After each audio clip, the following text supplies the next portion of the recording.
I am Gloria Patricia Sims, and nobody will know me by that. And everybody calls me Pat. And I was born in 1928 in Latch, Texas. Were you born in a house? Yes, I was Mhm. born at home. We had a country doctor there.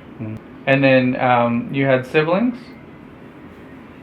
No, I'm an only child. Okay. My mother and dad divorced, and divorce was almost, Mhm. it just didn't happen back then, in 1928. Mhm. But my mother and dad divorced when I was about 7. I lived with my maternal grandparents, Mhm. Benjamin and, my gosh, I can't even think her name because I never called her grandmother. I mean, by her name. I've got it written down in there. And anyway, I lived with them after my parents divorced. Mhm. And went to school in Latch my first year. Mhm. And I walked 2 years to school. Wow. How far do you know?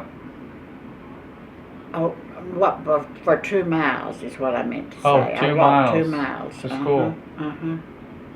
And how old were you when you started that walk?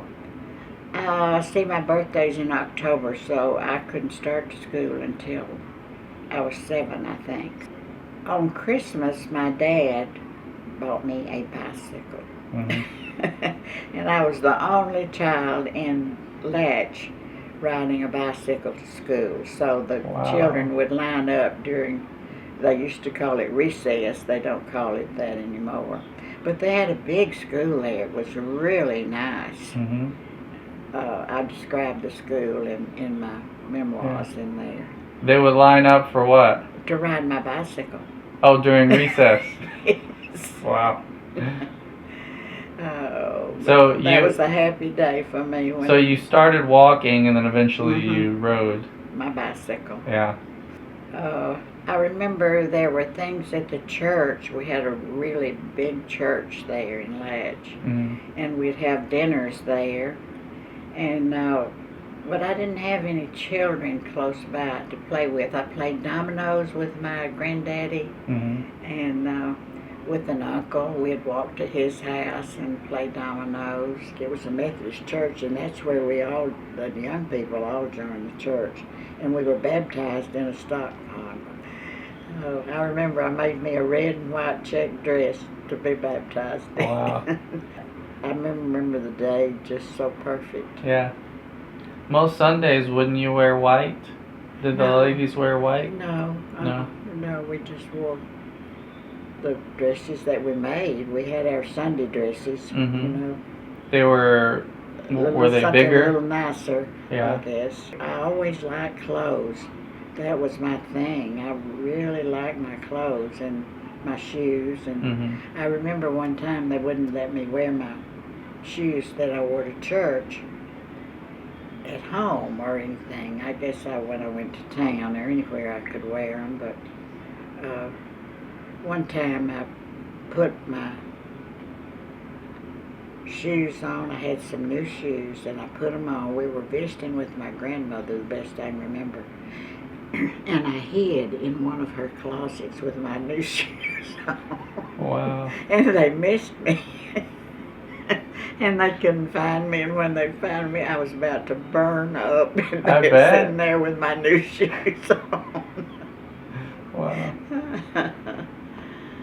Oh, my daddy used to make me the neatest toys. He was so inventive. He was so smart. Out of wood? He made me a car one time and a little garage with it.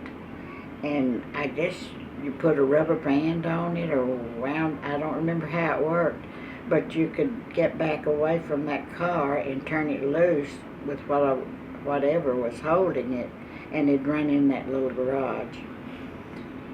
And then he made me the whole alphabet out of plywood. My grandmother read to me. Uh-huh. She took one magazine, and it was sort of a farm magazine, and she read to me every night. Mhm. I remember her fixing me coffee and sitting in her lap, and she wrapped my feet up in her apron and fixed half milk and half coffee. Yeah. So I still like coffee. My grandmother made me, I would always go to her closet to see what she'd made me, pretty little dresses, and my cousin would keep my hair fixed and trimmed and cut and everything when I was little. I remember my sister-in-laws and I fixing each other's hair. Mm-hmm. That's what we did. And one of them was a blonde, and we'd bleach her hair. Wow. with peroxide, I guess is what we used. Wow. Yeah. Well, how would you make curls back then?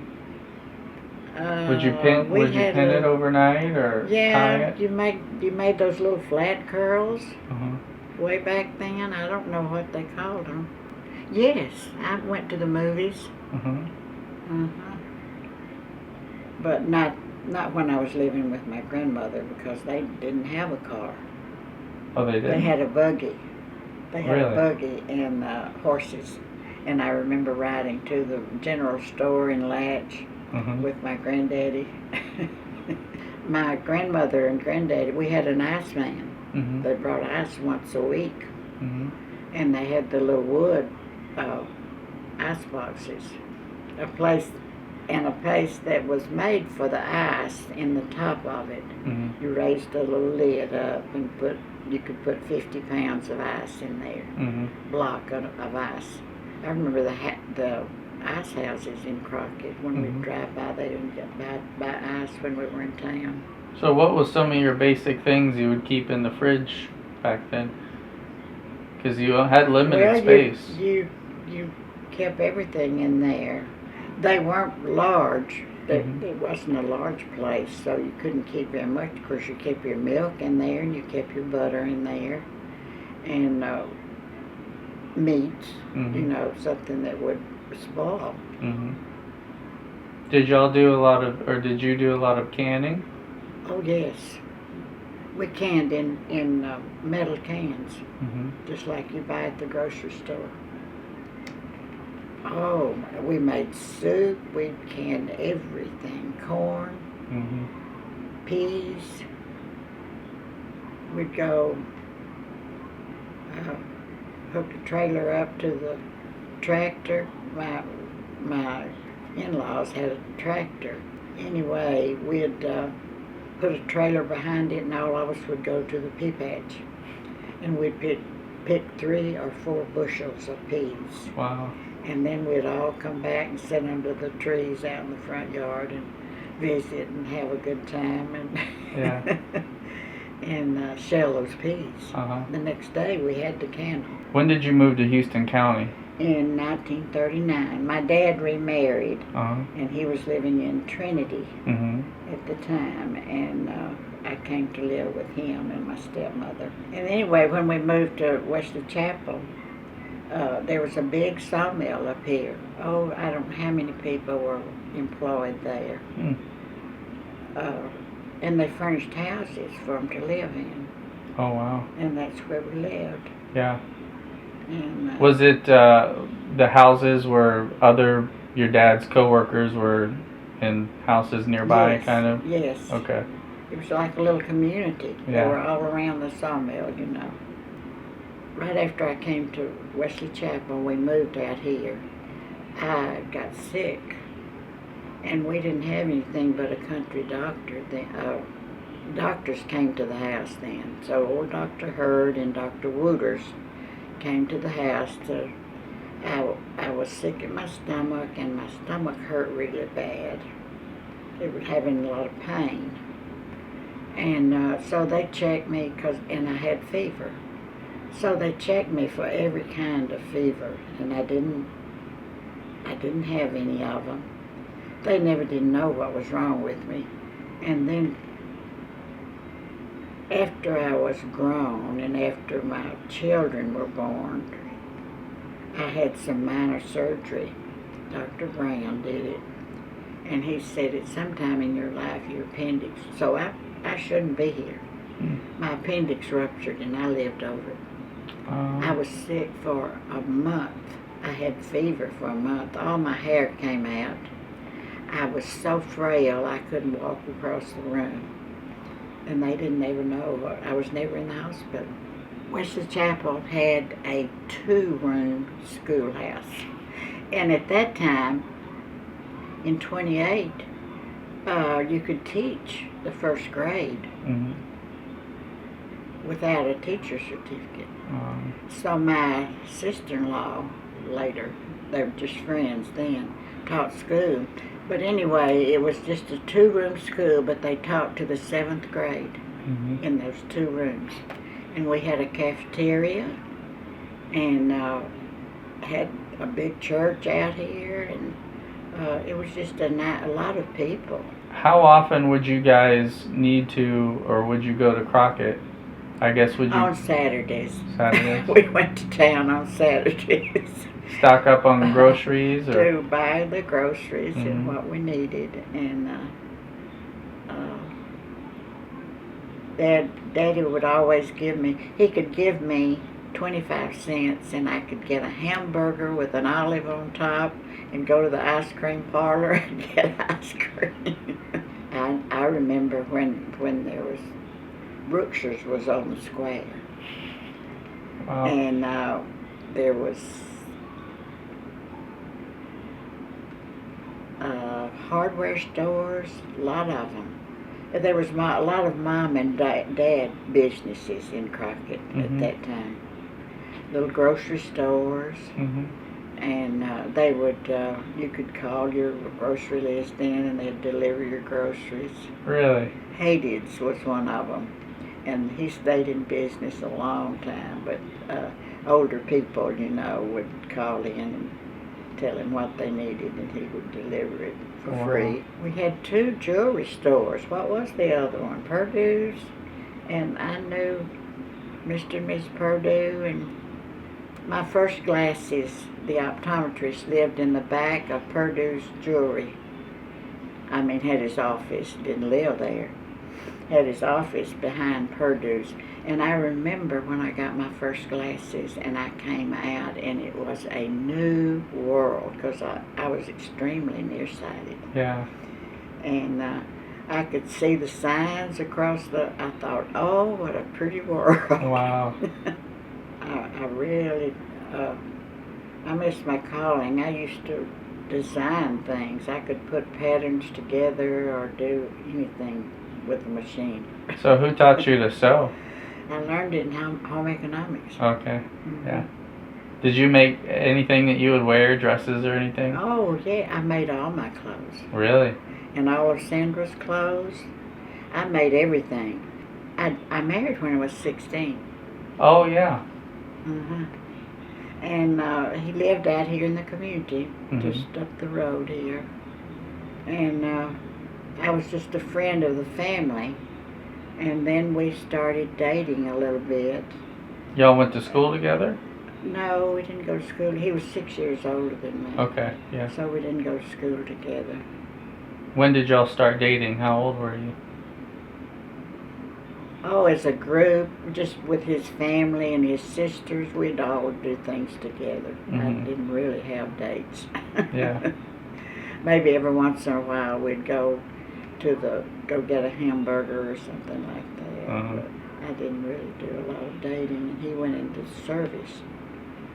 And we married in 45, and when he went into the Air Force, and I lived with his family, and his sisters were just like, his sisters were like sisters to me, Mm-hmm. and we were friends all our lives. After we met. But you were living with your dad before you got married, right? Oh yeah. Mhm. Yes. What did your dad, was he okay with you getting married so young? I guess he was. Well, back then, people got married a lot younger than they do now. Right. 16 or 18. Right. A lot of people were 18. Mm-hmm. My sister-in-laws were both 18. What were the things that made you interested in him?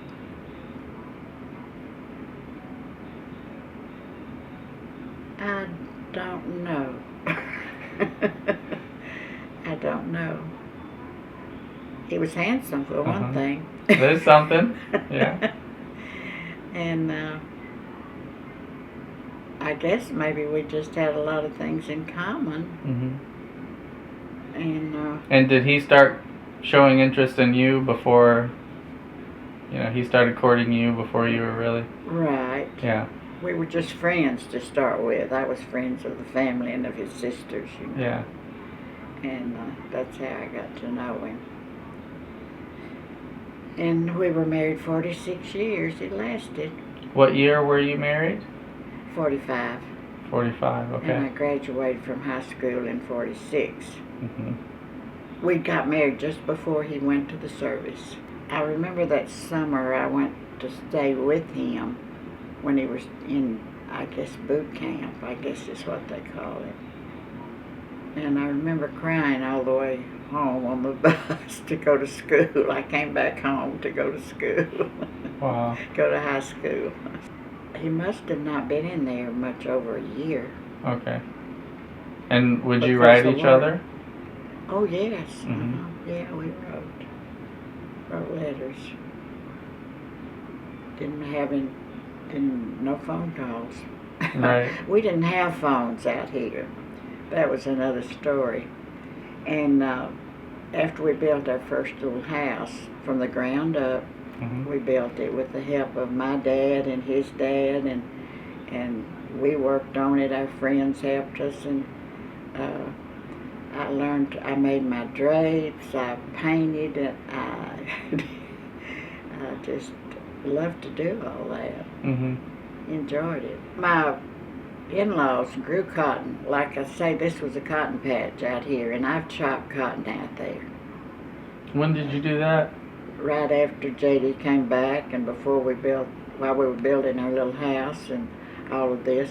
I mean, when we were being very frugal. Had to be. We just didn't have any money. You chopped cotton for who? For my in-laws, and he'd pay us. Okay. So I'd buy me some material to make me a dress. And my youngest brother-in-law would bring us Kool-Aid, and we'd sit down at the end of the row, and we even chopped it in the rain and whatever. My sister-in-law and I did, and Mr. Sims would pay us to do it. Yeah. And then when he'd get enough for a bale of cotton, we'd all ride on it to the gin. And that was a fun thing, just ride on that cotton in that trailer to the gin. The truck? Yeah. You were telling me something about the sugarcane operation. Oh, yes. He grew sugar cane over here in the Vile Bottom, because I guess it had to be in a damp place. Who grew it? And that's when kids would go to the sugar cane, and that was just a big game, They'd steal the sugar cane, and they'd shoot them, or talk about shooting them, That was just a fun thing. The boys would always, it wasn't any fun just to give it to you. They wanted to go to the cane patch and steal some kind. Well, what would they do with it? Chew it. Oh, yeah. You peel it and chew it, and it was so good. And who was growing it? My father-in-law. And what did he do with his sugar cane? He had the syrup mill, made syrup out of it. Had that syrup mill here, and he made it. Where was the mill? Right up here on the hill. Where would he sell his syrup, or where would it go? Oh, everywhere. He made the best syrup in the county. I had 2 children, boy and a girl. Had 4 grandchildren. And now I have 9 great-grands. Wow. And they just get grander. Yeah. I'm so blessed. So blessed. How is it being old? Do you find that every year time goes by quicker? Time flies for me. But I stay busy all the time. I would never let my children say they were bored. There's just too much to do. Yeah. To ever say you're bored, and I just stay busy all the time. All those years that I worked, I never had any help. to keep my house or anything. Yeah. How do you feel about time? Like, you've got, you might have what, 4 or 5 more years? How do I feel about time? Uh-huh. Well, Are you content with, I'm content, and my son and my son-in-law just do help me with anything, and I enjoy my family. I've always had them all here on holidays, except last year I quit having them, so they've picked up that. On Thanksgiving, Christmas, Easter, we've always been together here at my house. mm-hmm, And I used to hear my grandmother say this, and of course I didn't understand it. I'm ready. Life is sort of a struggle for me now mm-hmm, because it's hard for me to do anything, but I force myself. And the main thing, I just hate to leave my family. mm-hmm. Yeah. Would you say that you're happy or that you're content? I think I'm as happy and content as you can be at this stage of the game. I've lost all my friends, most Yeah. of my good friends. I've lost my parents. Mm-hmm. I've lost my daughter. I've never lost any grandchildren. And didn't lose a child, thank goodness. Mm-hmm. And, but I have more there now than I do here. Yeah. And I'm ready. Yeah. And